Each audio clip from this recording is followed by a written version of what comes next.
Est-ce que vous avez pensé de faire, faire une communication de groupe, ou c'est un groupe particulier, ou alors vous venez chacun de votre côté? Là en fait on attend d'autres personnes, mais on était au séminaire de la NUPES et on a quitté une table ronde en cours, donc dès que la table ronde se termine, il y a d'autres parlementaires qui vont venir nous rejoindre. D'accord, très bien, on va pas s'en faire encore un petit peu. On est tous passés à... Je veux dire, chacune et chacun leur tour, on appelle l'ensemble des députés. Moi, j'ai compris appeler sur un plateau télé tout à l'heure des députés En Marche à venir se déplacer pour rencontrer Thomas Braille. Et on demande que Clément Beaune les rencontre directement, parce qu'il n'y a jusqu'à présent pas vraiment d'échanges qui sont entamés, alors qu'on demande la suspension et un moratoire, puisqu'il y a en ce moment, il y a 4 décisions de justice qui sont en attente. Et donc, c'est complètement hallucinant qu'on en soit arrivé à ce stade où il est aujourd'hui en situation d'urgence médicale pour qu'on puisse entendre ses revendications. Et des députés justement de d'autres groupes. On a écrit au local, à Carole Delga, on a écrit au local, au président du conseil départemental du Tarn, on a écrit à Clément Beaune, on essaie par tous les moyens d'alerter sur cette situation, parce que c'est un scandale, un véritable écocide en 2023. Penser qu'on peut faire une autoroute Toulouse-Castres qui s'arrête à Castres, qui est parallèle à une route nationale, qui est parallèle à une voie ferrée, alors même qu'on est en train de parler à la fois du ferroviaire, de la décarbonation des transports. C'est une aberration complète qui nous est associée à des propos nous indiquant que ce serait pour lutter contre la métropolisation, alors qu'on sait qu'au contraire, les autoroutes conduisent à la métropolisation et renforcent la métropolisation. Donc rien ne va dans ce dossier ni au côté biodiversité, plus de 300 hectares qui seront sacrifiés, rien ne va au niveau financier, rien ne va non plus au niveau urbanisme et conception de l'aménagement du territoire, et rien ne va pour la vie de celui qui est suspendu là pour nous tous et pour les générations plus futures, mettre sa vie en danger aujourd'hui pour alerter, parce que personne n'entend et ne veut entendre que nous demandons la suspension des travaux, parce qu'il y a, comme ça vient d'être dit, des actions en justice en cours. Je ne vous ai pas entendu, mais en même temps, vous avez contacté la majorité ou vos collègues à l'Assemblée, pas forcément de vos rangs. Vous avez quand même des retours. Est-ce que les députés macronistes pourraient par exemple venir ici sensibles à l'écologie ce soir? Écoutez, moi, on les appelle, on les attend. On est face au ministère de l'écologie, là, donc je pense que... Monsieur Péchu Monsieur Beaune, vous êtes Beaune, venez tous. Non mais franchement, on ne peut pas tenir certains propos dans l'hémicycle ou dans les réunions que nous avons, ou chez la Première ministre, ou carrément chez le président de la République, et parler de décarbonation des transports et supporter la 69. Comme d'autres projets d'ailleurs, mais celui-là en l'occurrence, c'est inimaginable. Au moment où on nous annonce la grande planification écologique du gouvernement, c'est encore des paroles et pas des actes. Je suis députée du Tarn, donc ce sujet-là, on travaille dessus, on est dessus depuis des années. On peut constater qu'on a interpellé le ministre le 12 et il nous répond le 18. Jamais une réponse du ministre a été aussi rapide pour nous dire non, non, non. Il refuse tout, il refuse le dialogue. On est là pour soutenir Thomas Braille et les 7 autres militants qui sont en grève de la faim dans le Tarn, 7 autres. Aujourd'hui, Thomas est à son 18e jour. C'est une limite critique pour sa santé. Il met en danger sa santé. Et ces élus ne nous répondent pas. L'humain, ils n'en ont rien à tirer pour parler. Voilà. Ils nous disent qu'ils ont récupéré 5 hectares pour planter des arbres. Là, on parle de 40 hectares de terres agricoles impactées. Donc, reprise où on ne pourra pas voilà, s'en servir pour des situations pour de l'alimentaire. C'est un scandale. Ce projet coûte cher, il est inutile. Il y a une route nationale qui suffirait d'aménager. Ils ne veulent pas en tenir compte. Il y a un projet alternatif crédible, chiffré, pionnier qui a été proposé par l'association qui travaille dessus, La Voie est libre. Et on demande à Clément Beaune juste qu'il reçoive Thomas Braille, l'association La Voie est libre, pour parler de ce sujet, ce projet alternatif novateur dont il devrait s'occuper. Un sujet pionnier, ça les ferait aussi briller et ce serait le premier projet en France. Alors comment vous, parlementaires, vous analysez justement le fait que le gouvernement, le ministre ne veut pas écouter alors que les propositions sont faites et qu'il y a une action là? Comment vous justifiez cette surdité-là? Ils sont jusqu'au boutistes, ils iront jusqu'au bout. La planification écologique pour eux c'est de la com. Et concrètement, on n'a plus le temps. Le climat ne nous attend pas, on n'attend pas. pour les générations à venir. Il faut s'emparer de ça, se saisir sauter dessus, sauter sur ces projets et comme je disais tout à l'heure, ils en seraient grandis. Il faut que leur com s'arrête et qu'ils passent aux actes concrets. C'est un manque de courage politique. Moi, je suis députée de Haute-Garonne, je peux vous le dire, c'est un manque de courage politique. Parce que nombreux sont celles et ceux, y compris des élus, qui sont opposés à ce projet. Et pour autant, ça continue, alors même qu'il n'y en a que quelques-uns qui manifestent de l'intérêt pour ce projet. Donc il y a un vrai manque de courage politique, c'est tout. Parce qu'il y a plein d'élus dans le Tarn, comme en Haute-Garonne, d'élus locaux qui sont contre ce projet, mais depuis longtemps, et qui l'ont dit. Il y a des maires qui sont contre, il y a des maires qui sont sur le projet, qui sont contre et ils couvrent nos voix. Il y a quand même une enquête publique. 90% de l'enquête publique, des réponses sont contre, ils n'écoutent pas le peuple. Ils en font qu'à leur tête. On n'est pas élu pour des bénéfices, pour les grandes entreprises du CAC 40, c'est toujours le problème. Le capital et le reste. Et peut-être une dernière question, vous parlez du peuple à l'instant, le peuple qui peut en partie vous regarde à la télévision, vous leur dites quoi, ces citoyens qui se mobilisent et qui peuvent aussi se démobiliser en disant voilà, ils ne nous écoutent pas là-haut, on n'a pas de poids sur le terrain, finalement autant passer à autre chose. Vous leur dites quoi pour leur donner un petit peu de courage? De toute façon, ça fait 15 ans qu'on est sur le projet, quand même, sur ce projet-là. Donc le peuple, oui, mais concrètement, vraiment, les militants en nombre, ils sont sur le terrain, sur le Tarn et sur une partie de la Haute-Garonne. Ils se démobiliseront pas, ce sont des gens convaincus. Il y a beaucoup de jeunes, même dans les grèves de la paix, les gens vont rester mobilisés. On ne peut plus passer à côté de ces projets écocides. C'est plus possible. Enfin, ils nous ont élus sur notre projet, notre programme qui n'est pas celui de la 69. Donc il y a beaucoup d'électeurs et électrices qui sont favorables à ce que nous portons en local comme au national. Et donc nous attendons à ce que tous ces électeurs et ces électrices qui se sentent concernés se disent maintenant ça suffit. Voilà, maintenant il faut dire ça suffit, voilà, tout simplement. Et cette opposition à la 69, elle fait partie d'une plus large mobilisation à travers tout le pays, qui s'appelle la Déroute des routes. Ça a commencé ce dimanche. Partout en France, c'est des citoyens, des citoyennes qui s'organisent pour lutter contre des grands projets routiers qui sont imposés un petit peu partout dans le pays. C'est à peu près 18 milliards d'euros d'argent public qui sont aujourd'hui provisionnés sur des projets d'extension routiers comme le projet de la 69. Et c'est des citoyens qui partout en France se mobilisent pour lutter contre ces projets. Donc on peut aussi encourager chacune à s'engager. À côté de chez eux, il y a sans doute un projet d'échangeur, un projet d'extension routier.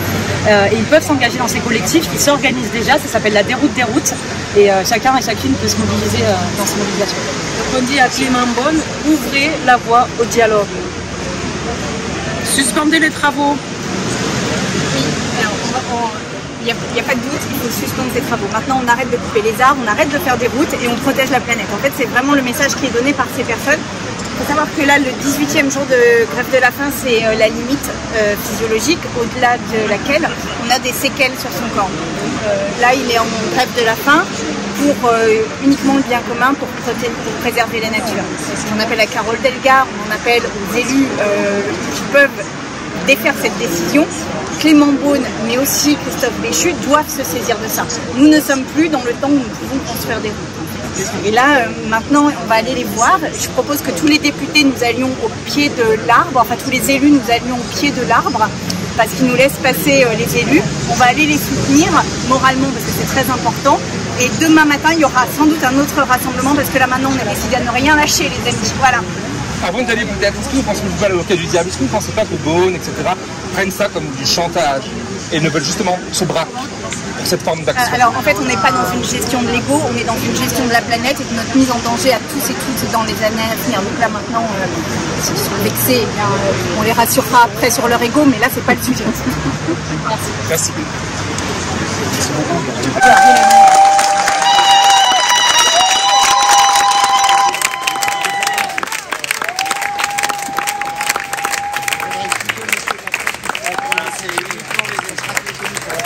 Donc la presse, vous ne pouvez pas passer, mais les élus, nous, on va aller au pied. Ça marche?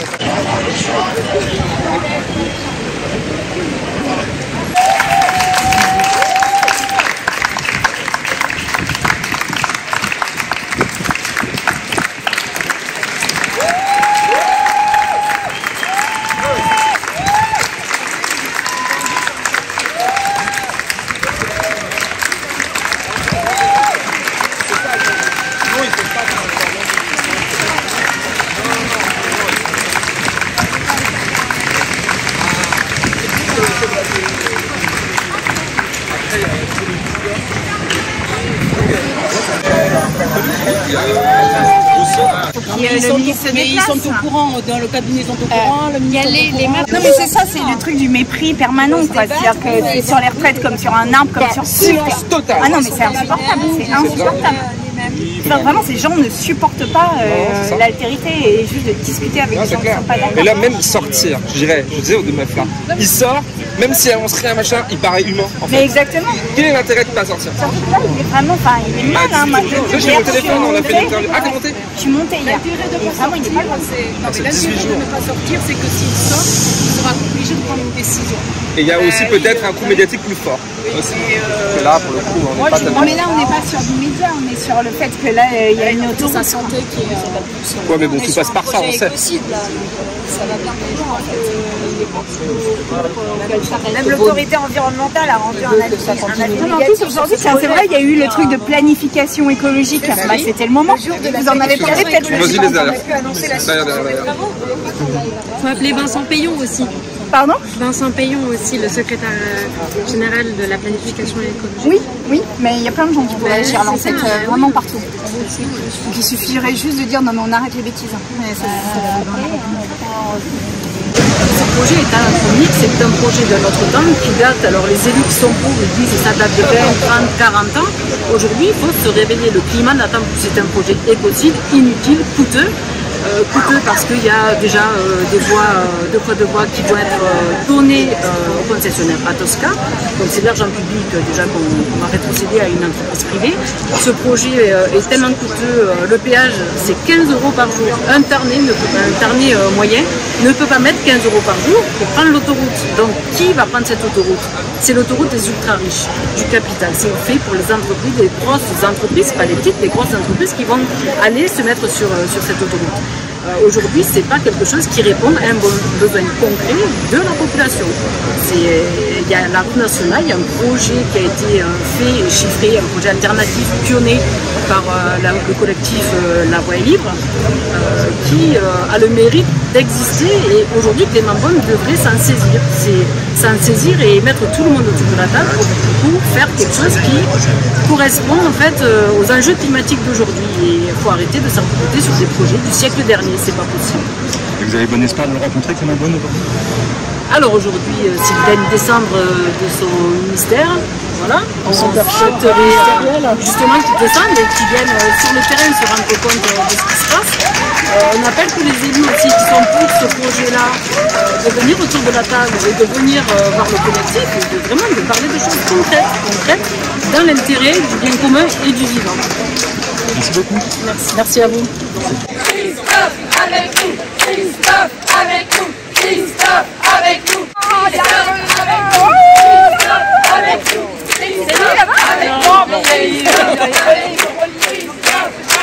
Bonjour Cyrielle, on est là aujourd'hui parce qu'on est là pour soutenir Thomas qui est en haut dans les arbres et pour le soutenir dans sa grève de la faim.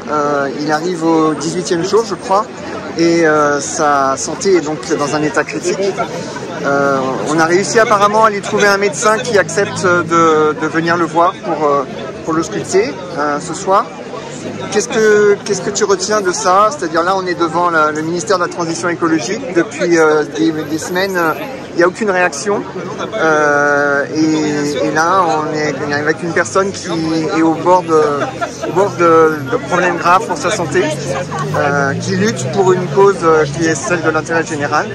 Et malgré tout, il n'y a aucune réaction en face, aucune réaction du gouvernement et des macronistes. Déjà, moi, je ressens beaucoup de gratitude pour Thomas Braille qui met sa vie en danger pour alerter sur les conséquences d'un projet qui nous mettra tous en danger parce qu'il détruit des terres agricoles, parce qu'il détruit des zones humides et parce qu'il amplifie un mode de développement dépendant de la voiture dont on doit tourner la page. Donc c'est d'avoir un grand merci et on est tous là, toutes là, pour le soutenir.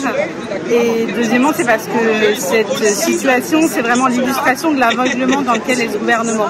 Un aveuglement même quand quelqu'un est en face de leur ministère, se bat pour une cause juste et demande juste de l'attention, de l'écoute. Finalement, ils ne font rien, ils ne font pas un geste. Et donc on peut faire tous les états des lieux de la Terre qu'on veut, s'il n'y a pas de volonté politique pour enfin enclencher la transition écologique et prendre les décisions difficiles qui s'imposent, c'est-à-dire d'aller contraindre les grandes entreprises autoroutières, les grandes entreprises des fossiles, les grandes entreprises de l'industrie agricole. Eh bien en fait on n'y arrivera pas et il faut avoir du courage pour se mettre face au lobby. Thomas là, il est dans un arbre, il est tout seul. Je pense que notre gouvernement devrait l'avoir et que ça devrait lui donner une leçon. D'accord. Et comment tu envisages du coup sur cet événement-là, la rentrée parlementaire? Quelles sont les actions que vous prévoyez si jamais il n'y a toujours pas de réaction dans les jours et dans les semaines qui viennent? Eh bien, la première chose, c'est qu'avec Christine Arrivi, nous rencontrons le ministre des Transports mercredi. C'était prévu de longue date. Nous allons lui redemander, comme l'ont fait de nombreux élus écologistes, de recevoir Thomas Braille. C'est la première chose. La deuxième chose, c'est qu'après, les débats reprennent à l'Assemblée la semaine prochaine. On espère que la situation se sera débloquée vu l'état de santé critique dans lequel se trouve Thomas Braille. Mais si c'est pas le cas, eh ben on essaiera de donner de l'ampleur nationale, de faire le porte-voix de cette cause et qui en fait cette question qu'il défend, c'est celui de la lutte contre tous ces projets inutiles qu'on est en train de construire avec de l'argent public, qu'on est en train de soutenir au détriment de tout ce qu'il faut faire, de ce que préconise le GIEC. Il faut maintenant prendre dans nos décisions politiques, prendre conscience des changements nécessaires à nos modes de vie. D'accord. Une dernière question, en fait demain matin il y a une réunion, c'est ça, tu sais pas? Alors c'est mercredi matin. Ah, c'est mercredi matin. On voit le ministre sur un tout autre sujet, enfin sur un tout autre sujet. On le voit sur la question du soutien aux ferroviaires. Donc c'était prévu de longue date. On va aller lui demander lui poser des questions et voir quelle est la réalité des financements des promesses sur les RER métropolitains, sur la question des lignes, tout ce qu'on appelle les lignes du quotidien. Et on va en profiter pour lui dire, il va falloir traverser la rue pour venir discuter avec Thomas Braille. Il va falloir le recevoir et si possible l'écouter. Aujourd'hui, il faut arrêter ces projets inutiles et climaticides. Merci.